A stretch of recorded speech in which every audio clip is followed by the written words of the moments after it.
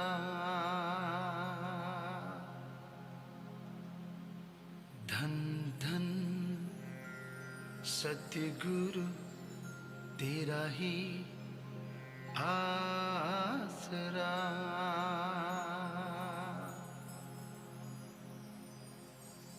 धन धन सतगुरु तेरा ही आसरा।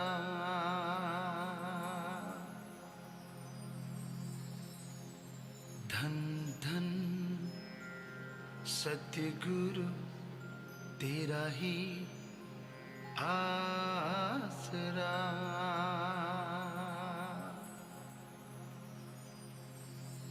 धन धन सतगुरु तेरा ही आसरा।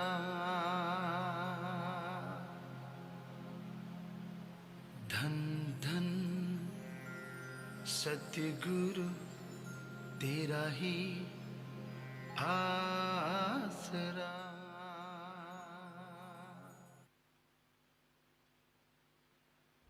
धन सदगुरु तेरा ही आसरा।